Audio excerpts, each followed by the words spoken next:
Where you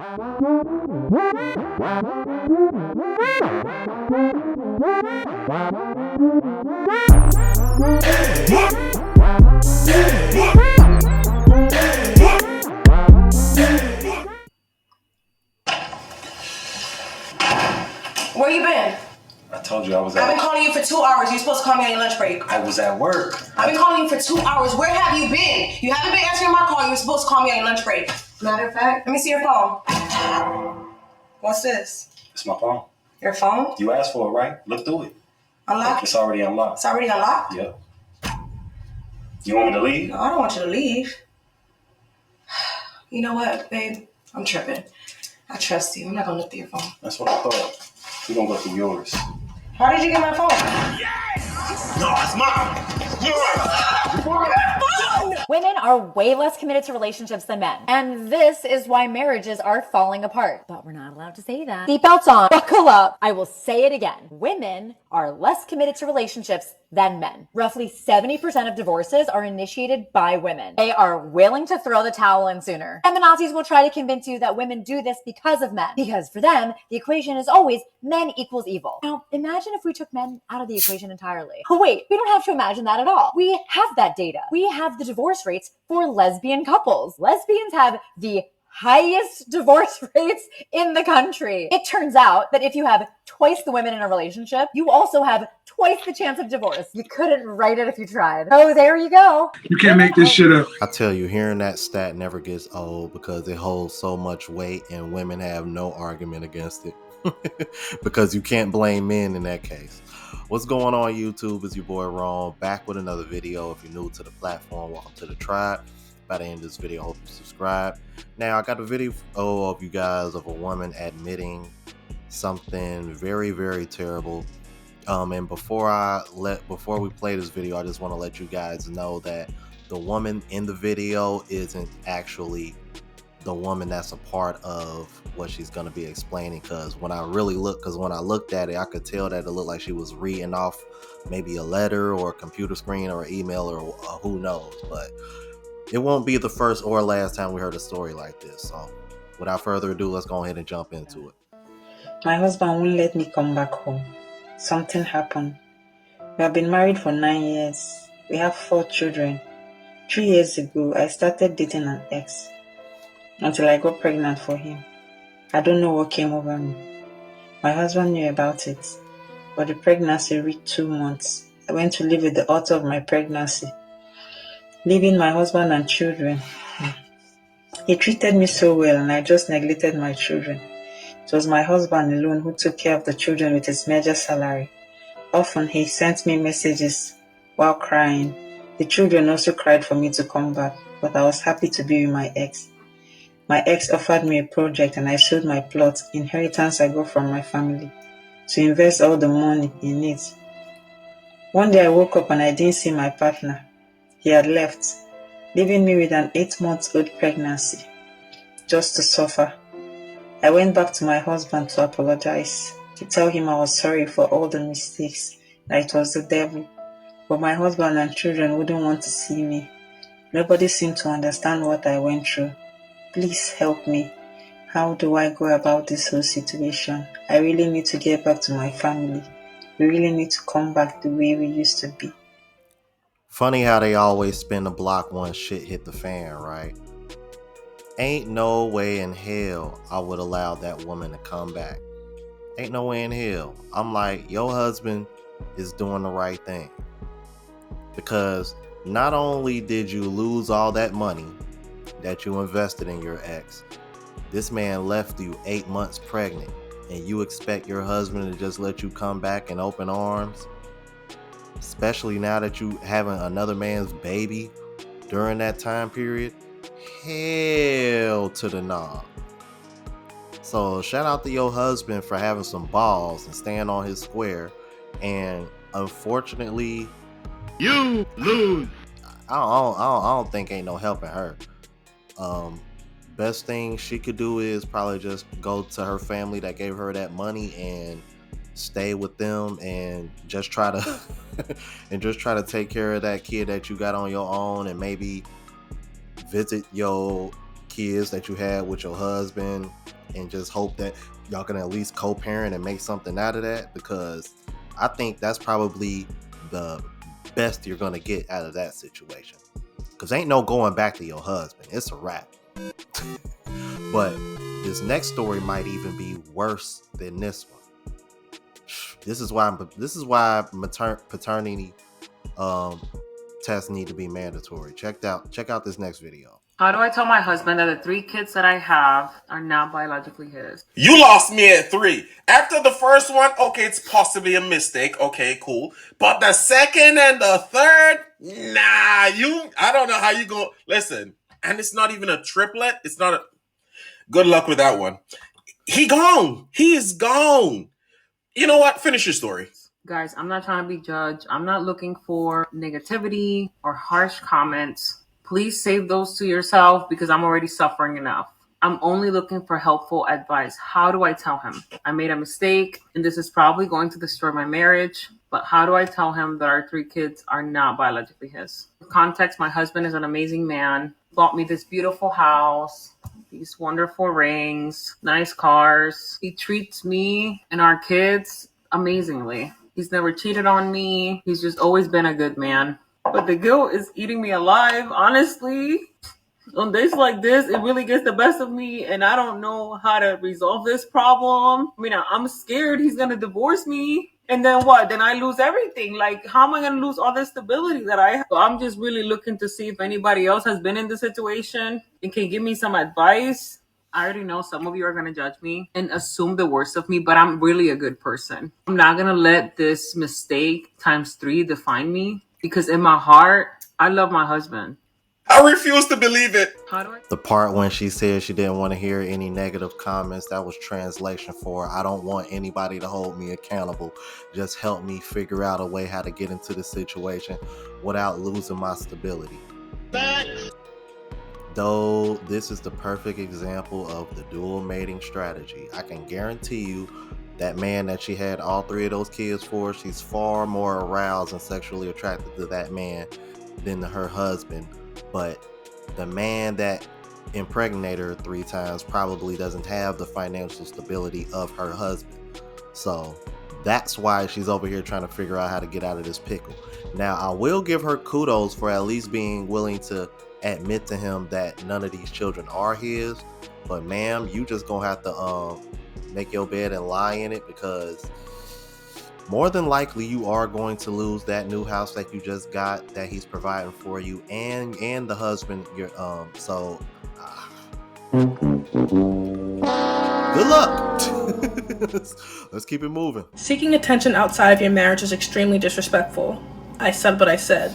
Once you're married, you have no marketability whatsoever. Nothing. You're off the market. Stop the flirting, stop the mixed signals, stop deliberately putting yourselves in situations where you know things can get heated. Just cut it out. The only eyes that you should care about is that of your husband. The only attention that you should crave is that of your husband. So if you find yourself constantly putting out certain content that you know is going to warrant attention from the opposite sex, you need to question yourself and really look down within and ask, why am I doing this?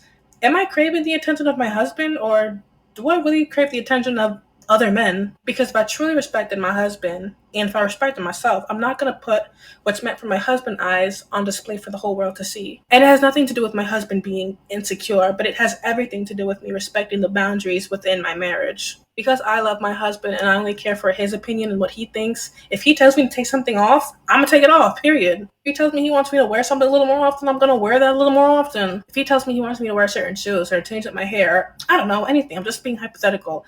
I'm going to do that because my desires aren't to him, not these other guys. If it's the spark that you're missing and you're craving again, talk to your partner about that. Plan a date. Do something spontaneous. Let the kids be with a babysitter or something. Or do something at home. There's always options. Stop trying to be sneaky and on the low, because you know what you're doing and it's dead wrong. Definitely. That makes no sense, man. It does make sense. I don't have to be here doing this with you. It makes no sense. I don't care if it don't make no sense. Bring us the money. You're going to get up and cook, regardless. You're going to get up and clean, regardless. That's part of being an adult. Whoop-de-doo. What do you want? A freaking cookie? These are things that you naturally do on your own. And you're saying that I am willing to take your expenses of life off your hands for the time that you're with me, but you still need severance pay to do the things that you were naturally doing as an adult. It makes no sense. Why would you demand severance pay, aka alimony, aka child support, when all you did was do the same shit you've been doing all your life? You've been eating dick, you've been riding dick, you've been cooking and cleaning. So because of the fact that you consistently did it with me and I took you from being a 304 to a wife, I am supposed to be obligated to pay you severance pay when it doesn't work? Well, that nigga that fucked you in the back of the car after high school didn't give you severance pay. Well, that nigga that fucked you on your prom night didn't give you severance pay. Well, that nigga that fucked you in your college dorm room after that party didn't give you severance pay. So why the hell, because I took you off the streets and made you an honest woman for at least some period of time, you feel that I'm supposed to owe you severance pay and alimony? That's bullshit, and you guys are taking advantage of men. I don't know if her name is Demi, to be saying this as if, oh, it's so wonderful that even if he's angry, no matter how he feels, he'll want to with you. That is not a compliment. I saw you in my comments a lot lately. So I took a look at your page and I didn't even realize that you did a video about me. Now, in regard to the comment you just made, I do take it as a compliment. If my man and I are upset with one another and he still wants to be with me physically and vice versa, I think that is a wonderful, wonderful thing. I truly believe more people should do that. The beautiful thing of being in a relationship is not only the commitment and all that, and the building and growing together and the companionship and the partnership, but it's also that when you're in a committed relationship with someone, you are allowed to be as physical as you want with them. I think that's incredible. Men get married, they see their wife's body as their physical property. At the very least, they feel entitled to a woman's body. When I'm in a committed relationship with a man, he is entitled to my body. Anytime. But guess what? I look at it the same way. That is mine. That is my property. And I can use his body as I see fit. And he can do the same. I love that. Now, I know this may be a controversial take, but that's what I believe. When I got into my last relationship, I made sure to let him know right from the jump, you do not need consent from me. I don't believe in that. That's for the outside world. But us in here, if you feel for me, let me know. Go for it. Because I'm going to go for it too. And when I told him this, he was in shock. I know that's a controversial take and that it sounds crazy, but it's just what I believe in. That just means, in spite of the emotional turmoil that exists within the relationship, he's still willing to put his physical desires first. In regard to emotional turmoil in a relationship, what better way than to get physical in order to break that ice? I can't do that with family and friends, but I can doggone sure do that with my man. If I'm feeling stressed out and I need to break that, what better way than to use our bodies? I think that's fantastic. And I truly believe, I really do, that if more women did that, they would have a lot more fun. But when you put up this thing that everything has to be right, I have to feel good, I have to look good, I have to be good, he has to be good, I don't see a lot of intimacy coming out of that. Because truthfully, our day-to-day lives, the stuff we have to deal with in regard to the world and paying bills and stress and jobs and travel and all that, it's never really going to be perfect, is it? When is the perfect day when everything is right? When are all the ducks in a row? Practically never. For me, what puts a lot of ducks in a row and makes the problems of the world melt away is that type of intimacy. No matter what type it is. As long as it's with him, I'm good. Just because you were married to somebody does not give you a license to their body. It does not give you access. It does not just immediately give you a permit to use their body. Yes, if I am with someone, it does give me license to their body. That man belongs to me. And that down there, that's mine. That's mine.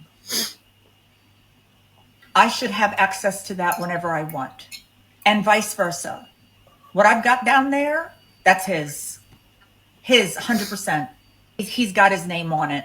Contrary to what she states in her video, that type of mindset is what causes women to shut down in their marriages, okay? The thing is, it doesn't have to be a big thing. I think that's where a lot of women go wrong, that everything has to be perfect and that it has to be some long drawn out session. It does not have to be. In nature, those things happen very often in a couple of minutes. That's great. And if it's longer, it's great. And if it's medium, it's great. And if it's a quickie, it's great. It's just great. It's intimacy. And yes, there are all types, and we shouldn't be afraid of any of it with the man that we're in love with. As if people don't have the right to say, hey, I do not have the emotional capacity to engage in intercourse with you tonight. I do not have the physical capacity to engage in intercourse with you tonight. Yeah, I think that's another issue with women, this emotional capacity or physical capacity. There's really not a lot that we have to do in order to please a man. Men have to do most of the work. They're really getting a workout. So I could see men saying that more often than women. A lot of times for a quickie, you don't have to do anything. You just have to be there. Yeah, it looked like Demi finally got some female hate watchers. Yeah, eventually they gonna start calling her a pick me too. And I'm really not shocked by this, but what I am shocked by is that woman being 60. I'm gonna have to see what she look like without makeup one of these days, because ain't no way in hell that woman's 60 unless she just doing a real good job covering it up. But y'all let me know what y'all thought about this. If you're new to the platform, please subscribe. OGs, I appreciate the love and support. Make sure y'all hit that bell notification, that way you'll know when I'm uploading. Hit the like button because that's with the algorithm and helps me reach a broader audience. Also look out for the travel vlog channel, Unplugged Traveler. Link is in the description. Until the next video, y'all, deuces.